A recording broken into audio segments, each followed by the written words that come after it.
Hey everybody. It's Saturday night, about 9 o'clock.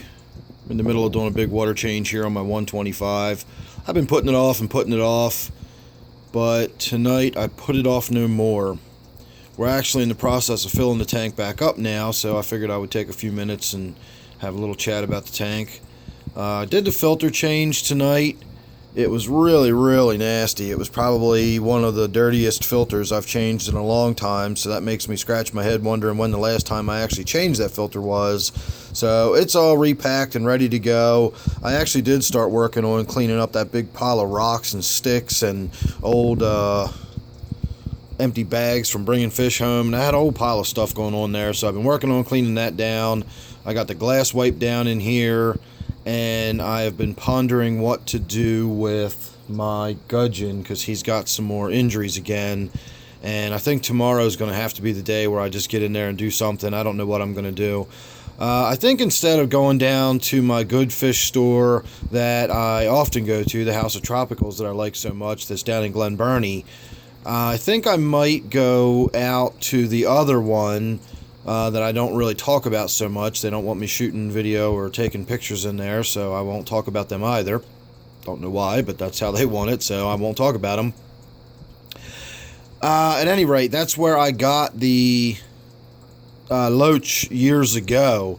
So if I can get that loach pulled out of that tank, I think I might just make a Sunday drive up there and see if I can't trade that in. Maybe they've got a few more of those bumblebee gobies in. That's where I got the gobies for my brackish tank not long ago. Last week I went up there and got them. So we'll see. I don't know, but I really got to do something about getting that loach out of my gudgeon tank. Every time I think, oh, well, maybe he's learned his lesson, I'll just leave each other alone, and some time goes by and everything's fine. It's just kind of out of sight, out of mind. It's one of those things I really don't want to do, but, and then I come down and I see some more injuries again, and it just reminds me, like, yep, really need to do this. One of these days I'm going to come down here and it's going to be a bad injury. It's going to get infected, or it's going to lose an eye or something. So hopefully tomorrow will be the day that I kick myself in the butt enough to actually get in there and do it. In the meantime, I got in here and did this tank, and the reason I did such a big water change tonight is because I've been neglecting this tank for a little while, and this is probably my most heavily stocked tank. Not only does it have a lot of fish in it, it's got some pretty big fish in it. Maybe my native tank might be similar stocking density to this one. This tank actually has some fairly large fish in it. I've got those loaches in there, I've got that Tenopoma, I've got that Synodontis. These are all pretty sizable fish, not to mention some of these rainbow fish aren't particularly small either. So I really should do more frequent water changes on this tank than I do, but when I do them, I do big ones.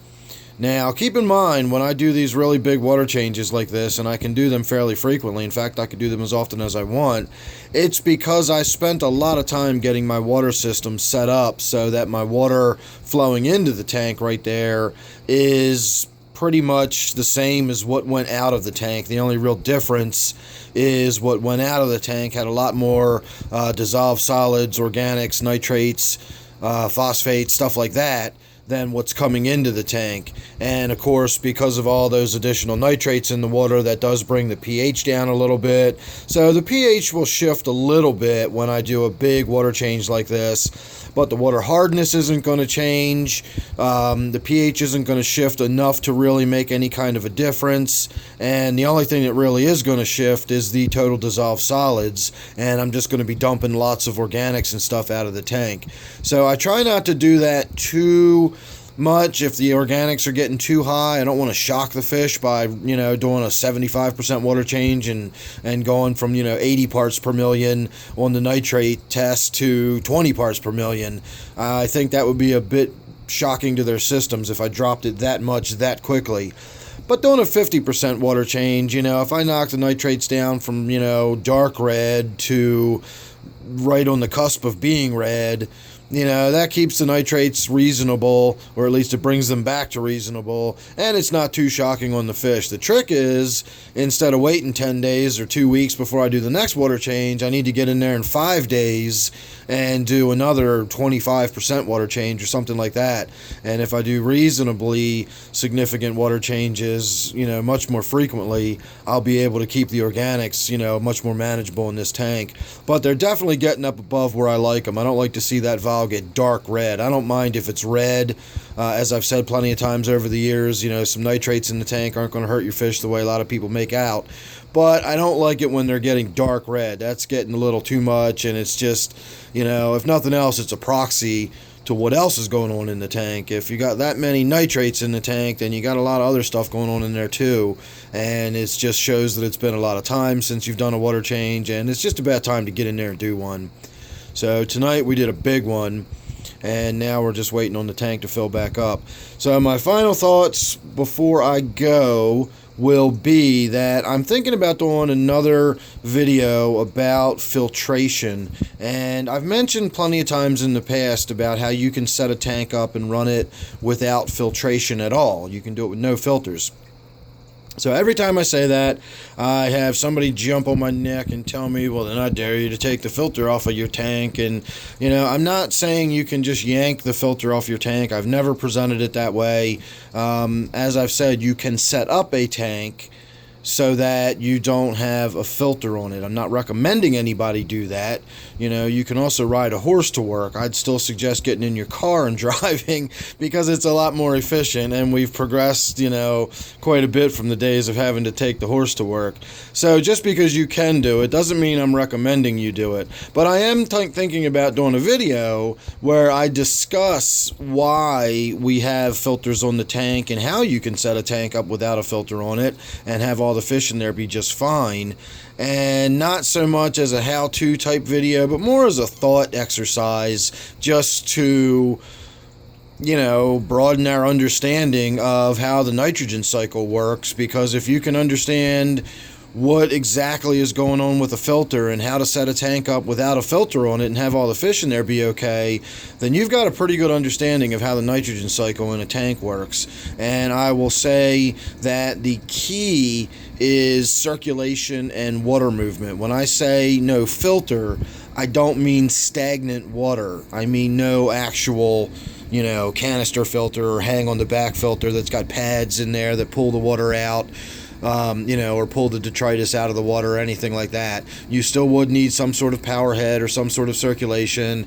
And I know what I'm talking about because on a few occasions I've actually forgot to plug this filter back in, and on this very tank I've gone almost 2 days with no filter on it before I even noticed that the filter had shut down. I wonder why he's sleeping under this fresh incoming water like that. It seems strange that he would just choose to lie right there where the water's coming in. Maybe it's nice and warm and it feels good, or maybe it's nice and cool and it feels good. Let me stick my hand here in the tank and make sure I didn't run the water really warm. Nah, it feels fine.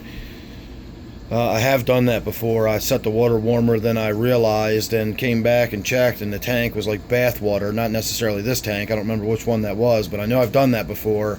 And I know on one occasion, my wife started washing dishes or doing something with the water upstairs, and I didn't know she was using the water, and she didn't know I was doing a water change, and it shifted the temperature dramatically. And it was just by happenstance that I happened to notice like really warm water was going in the tank, and I was able to make that adjustment really quickly, and we got everything squared away okay.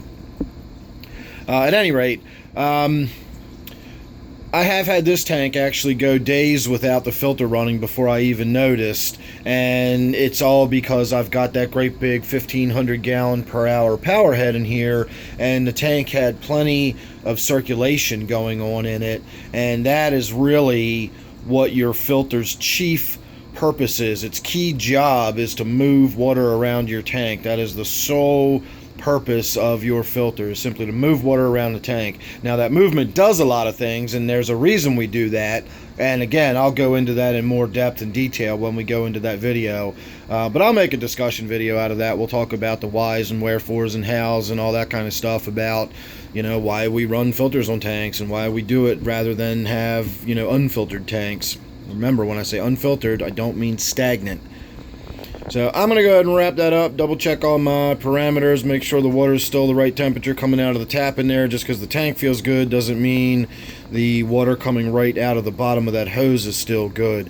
Also remember, just because I'm running water directly from my tap right into my tank, it's because I have conditioned well water and there's no ammonia or ammonium or anything in my water. I don't have any of the chlorine or chloramine or anything, no phosphates or nitrates, etc. So thanks again for watching this one. Make sure you're subscribed. You never know what you're going to get with me. Don't forget, this one here is my 125 gallon tank. Hope you enjoyed looking at it with me, and I'll see you real soon in the next one.